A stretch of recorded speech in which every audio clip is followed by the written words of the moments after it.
Action. Ok, on reprend pour Greg, c'était juste pour la vidéo.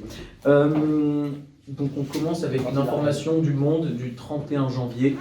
La taille des anchois et des sardines diminue sous l'effet du réchauffement. Alors pour sauver nos sardines et nos anchois, faisons du réemploi. Première problématique, pourquoi c'est bien? Le réemploi s'anticipe, se pratique, se stimule, s'impulse, se Klaus Barbie à différentes échelles, comme recycler ton superbe t-shirt que tu mets pour tes réunions PC du vendredi soir, 63 rue Sainte-Anne, 75 002 Paris, ou pour les bar mitzvah orthodoxes de ton cousin Samuel, en un sublime torchon communiste, qui lui-même, après avoir servi à nettoyer ta table basse en lendemain de soirée, pourrait se transformer en un superbe t-shirt La République En Marche. Ce serait donc 3567 grammes de CO2 économisés. Ou alors tu peux faire des dalles de faux plancher. C'est une solution.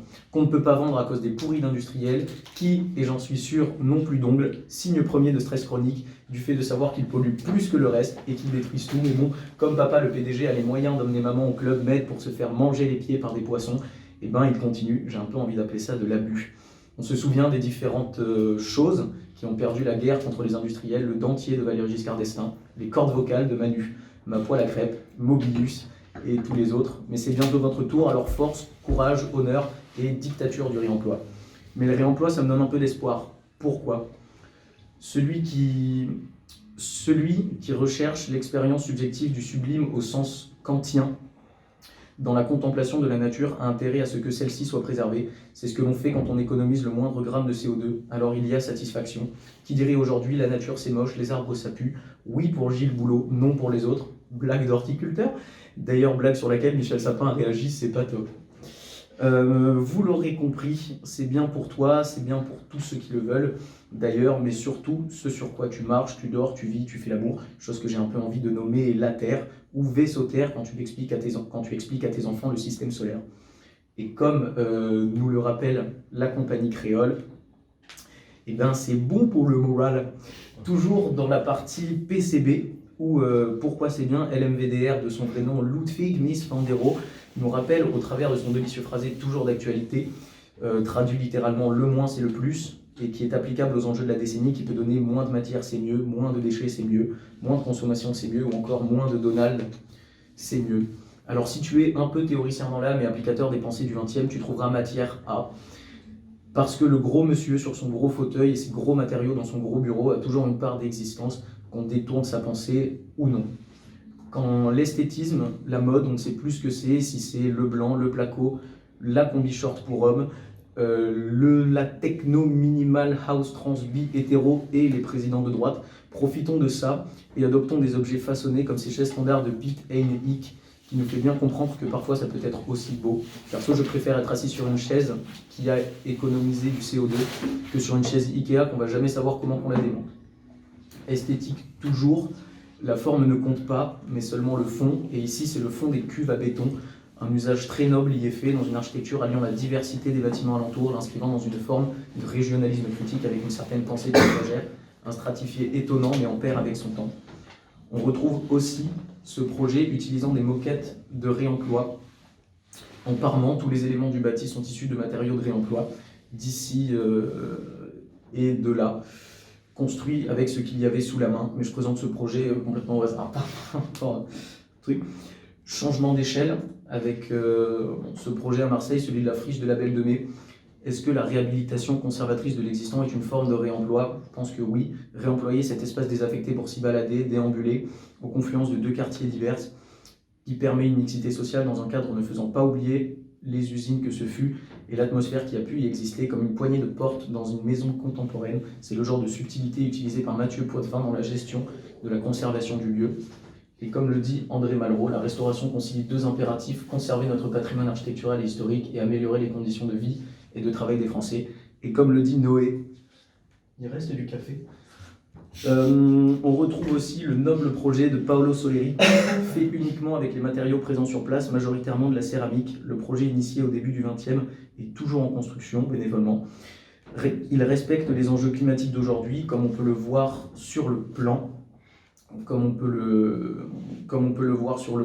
avec les habitations au nord, les espaces d'agriculture au sud et les espaces communs au centre, une société ancrée sur elle-même se rapprochant des pensées utopistes des années 70, comme celle de Yona Friedman. Moi je trouve ça beau, ça me fait rêver, ça me laisse croire qu'il y a encore un peu d'espoir. Je sais pas vous, mais moi j'y crois. Mais bon, tout cela est évoqué et ce serait beaucoup de le dire, mais dans un monde où tout se confond, même les prénoms, n'est-ce pas Lucette? J'appellerais ça une sorte de petit livre rouge du réemploi, celui qu'on a tous dans nos armoires, et ou bibliothèque, et ou toilette, celui qui est juste posé à côté soigneusement de se soigner par le vin ou encore comment chier dans les bois. Donc oui, le petit livre de réemploi, donc il te donne les solutions pour mieux habiter, construire, penser. En outre, plus vivre avec la sensation de vivre dans un taudis en béton qui pollue beaucoup. En revanche, même si le réemploi ça coûte cher, cet ouvrage est co-rédigé par Julien Chopin et Nicolas Delon, avec en exclusivité, page 51, une interview d'Alain Chabat. C'est peut-être pas vrai, mais comme c'est l'oral le plus long que j'ai jamais fait et que j'aime bien son travail, j'avais envie de lui rendre un petit hommage. J'aimerais aussi faire un clin d'œil à Kenneth Frampton pour son livre Vers un régionalisme critique, faisant l'apologie du régionalisme, rédigé en 72. On se rend compte qu'il avait almost 60 ans d'avance sur la pensée paysagère, la climatisation qui détruit les paysages, les corps ne s'adaptent plus au climat, on observe une occidentalisation des pays en voie de développement qui nagent vers nous, et nous qui tentons de nager vers eux. Décidément, le monde ne tourne pas rond. Simon Vélez, architecte colombien, remodèle à la perfection l'architecture traditionnelle en bambou avec de grandes infrastructures, comme on dit balèze le Vélez. Le point, ni plus ni moins. Le réemploi, c'est beau, mais c'est bobo, c'est cachère, mais c'est cher. Mais c'est déjà ça de gagner, il faut savoir se satisfaire du nécessaire. Pourquoi on va tous mourir? L'évolution des exportations montre bien que l'on produit et consomme plus que ce que l'on a besoin, même si Lucas a, dans sa jeunesse de voyageur téméraire, fait le tour de l'Afrique, du Botswana et de la Thaïlande avec pour seul outil une machette, un pantalon en lycra, un slip, une chemise à col Mao et une combi short bleu marine. Il est revenu avec des jolis souvenirs, les cheveux sales, une balle de ping-pong, mais à quasiment rien consommer. Donc si on veut que le monde change, j'invite assez fort la population à avoir la même consommation que Lucas en voyage, ou faire comme moi. Tu regardes ta courbe de croissance, tu anticipes ta pointure, et à 8 ans, tu achètes déjà du 43. Gain de temps, d'argent, d'économie et de carbone.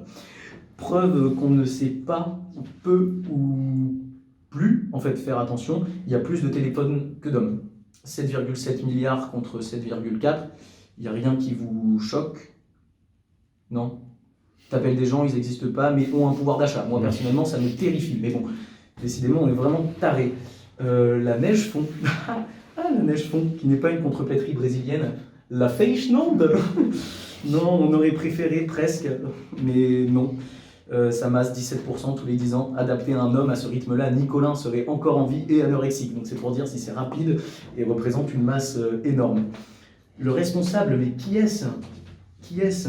Le capitalisme et ses rouages, qui n'est pas le titre du nouveau livre de Frédéric Becbédé. Sur la courbe, regardez, on est là. La France, on est juste là. La France, on est là. Et les GAFAM sont là.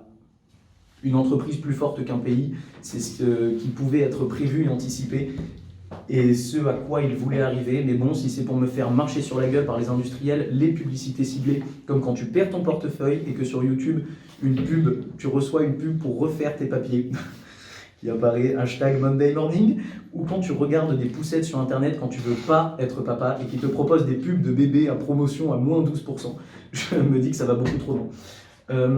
En 1958, ça va bientôt faire 62 ans qu'ils nous la mettent consciemment dans le cul. Désolé de ce propos un peu limite, mais moi ça m'énerve un peu de pas trop avoir le choix quand tu es un citadin que d'acheter tous les 7 ans une machine à laver où les pièces détachées coûtent le prix de la machine. Ce côté tu la sens passer ma machine à laver avec ma publicité qui dit qu'elle est mieux que la précédente alors que c'est juste la couleur qui a changé, moi ça m'énerve et je pense que je suis pas le seul. Visiblement Agnès Buzyn pense la même chose, elle habite au 3e étage sans ascenseur donc ça la fait chier. Au moins mes hommages à cet homme, Stevens Brooks, qui est le seul à avoir eu le courage de nous dire qu'il se fout ouvertement de notre gueule. Je pense que cette phrase n'est pas assez publiée. Je vous propose de la placarder dans les rues. Je l'ai donc imprimée de manière fictive en 200 exemplaires. Et je veux que vous, partout, colliez ces affiches, car c'est notre projet. Montrer au monde que ces mecs se foutent de nous. Toujours dans la continuité de cette merveilleuse année 58, qui a été le début de... je sais pas. Si le blanc c'est l'espoir et la vie, ils ont tagué à partir de 58. Ils nous ont mis un peu dans la merde. Après, je sais pas, je suis pas ingénieur, mais bon, quand même, par déduction, je me dis que sur ce tableau des émissions de carbone, plus il y a de couleurs, plus ça pue. Il fait chaud, non? Enfin, pas maintenant, mais en général, il fait chaud. Sujet suivant. En troisième partie, pourquoi une partie de la population émet-il une forme désuète de réticence à la pratique logique d'un réemploi, étant la solution préconisée par Claude Lévi-Strauss dans les champs architectural, éthique, moral et industriel, même si eux ne le savent pas? La population a peur. La population a peur quand c'est pas neuf. Preuve de la tendance de la consommation. Désolé la courbe, mais je te suis pas du tout. J'ai acheté cette veste en 2016, ce magnifique bleu de travail. Je l'ai acheté dans un magasin de seconde main. Cette chute, ça doit être grâce à moi. Je pense pas, mais j'aime à croire que la moindre contribution peut faire de grandes choses, ce qui, en soi, n'est pas con, contrairement à juste le blanc. Non mais c'est moi, c'est juste le blanc. Mais juste. Mais tu t'appelles comment? Enfin bref, passons la blague cinéphile à 1 dirham 95. Les salaires diminuent, les riches sont plus riches, les pauvres sont plus pauvres, le cours du M&M's est en hausse de 1,33%. Bref, le monde va mal, mais on trouve toujours les moyens de dépenser.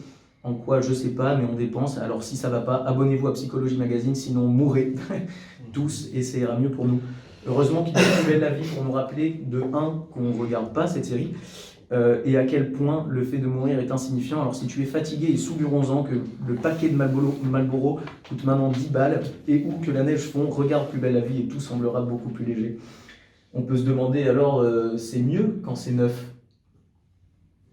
C'est mieux quand c'est neuf? Non. On remercie la COP23 pour ses consignes dignes de Plus belle la vie, mais qu'on a tendance à oublier. Lucas, si tu veux bien te donner la peine de les lire à voix haute avec l'accent de ton choix, ou pas, c'est comme tu veux. Maintenir une température de 19 à 20 degrés, baisser la température de 16 degrés la nuit en cas d'absence, régler correctement les vannes thermostatiques, éteindre la chaudière en été ou en cas d'absence prolongée. Déchiffrer régulièrement réfrigérateur et congélateur, laver le linge à basse température, choisir des programmes éco, éviter d'utiliser le séchoir électrique, débrancher les appareils électriques et éviter le mode veille, préférer les douches rapides, couvrir les casseroles et nettoyer les éclairages.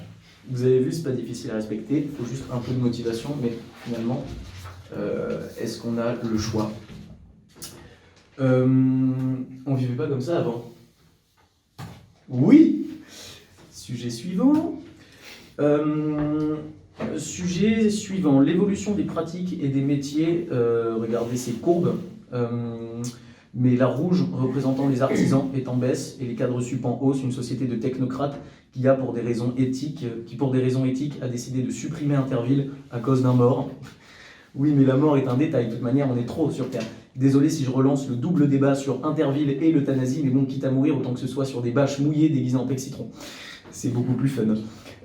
Cette évolution des pratiques et des métiers fait que la production et l'innovation artisanale diminuent, la créativité et la volonté de faire de ses propres mains aussi. Sommes-nous tous ouvriers? Devons-nous l'être? Je pense que oui, puisque comme vu précédemment, c'est une manière de sauver le monde.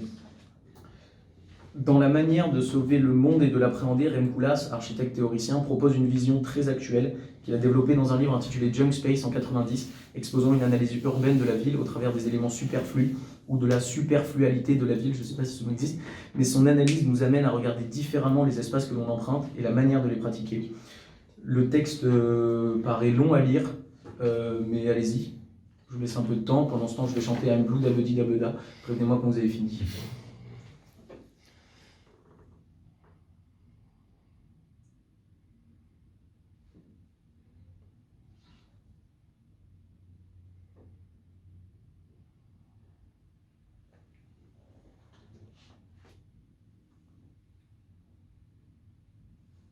Il y a une deuxième séance pour les dyslexiques. C'est bon? Dans un autre registre, autant pragmatique, CLS, Claude Lévi-Strauss, propose deux théories. Bon, j'ai marqué « je vais les lire pour vous », mais je pense pas. La pensée du bricoleur et la pensée même du réemploi, faire avec ce que l'on a sous la main, peu importe l'échelle, le poids et le groupe sanguin de ces personnes. Quant à lui, l'ingénieur va être dans la quête de sens sur ce qu'il fait, sans vraiment agir mais les deux sont complémentaires. Nonobstant, il existe ou existait ou existera, je t'aimais, je t'aime et je t'aimerai, au sein de cette entreprise les deux entités évoquées par CLS, représentées par les ingénieurs dans l'équipe bleue et les ouvriers dans l'équipe doudoune à manches courtes. Les deux pensées étant complémentaires, j'y crois Claude, j'y crois, Claude y croit, la grenouille elle y croit. Blague d'onomatopée pour les enfants. Émile, Paul, Étienne, elle fait quoi la grenouille? Elle croit. Oui, bravo. Alors on y croit tous maintenant que la grenouille y croit. Maintenant c'est l'heure du coup de gueule. Maintenant c'est l'heure du coup de gueule sur les médias. Les médias, que font-ils? La question qu'on pourrait tourner encore en les médias, que font-ils? Ou encore les médias, que font-ils? Bon, réponse, rien. Ils auraient pu nous mettre sur la voie de l'obsolescence programmée, ou arrêter de faire des pubs, ou arrêter de cacher les topics du jour, ou autre chose. Mais qu'ils arrêtent, ou qu'ils fassent. Il y a tous les jours plus de nouvelles tristes que d'espoir. Alors pour conclure, pour finir, pour notre plaisir, je vais finir par cette phrase de Louis de Funès pleine de bon sens. Je cultive tout mon jardin sans produits chimiques, une salade qui pousse, c'est merveilleux. Le jour où j'ai arrêté les produits chimiques, je n'avais plus à soigner les plantes. Elles se soignaient toutes seules. Et comme le disait commandant Cousteau, c'est pour ça qu'il faut se battre et descendre dans la rue. C'est pour la nature et pas pour autre chose. Alors si vous l'aimez et avez compris le sens de ces mots, n'abandonnez pas, il n'y a pas de honte à faire comme hier, car même si tout le temps qui passe ne se rattrape guère, il y a encore un peu d'espoir. Aimons toujours, aimons encore, quand l'amour s'en va, l'espoir fuit, l'amour c'est le cri de l'aurore, l'amour c'est l'hymne de la nuit, ce que le flot dit au rivage, ce que le vent dit au vieux mont, ce que l'astre dit aux nuages. L'amour fait songer, il a pour réchauffer le cœur, un rayon de plus que la gloire, et ce rayon c'est le bonheur. Merci Victor. Et finalement, au-delà du fait que je dise tout le temps que je suis vieux, que j'écoute Barbara et que j'ai l'âge d'une vieille commode Louis XIV, je suis là devant vous avec ma chemise de 68 arts presque repassée, je suis tout de même jeune, et si je fais ça, c'est parce que j'ai encore envie d'y croire, envie de me dire que les choses vont changer, qu'on ne va pas tous mourir de chaud ou de froid, alors on y croit, ça va le faire. Bisous à tous, merci.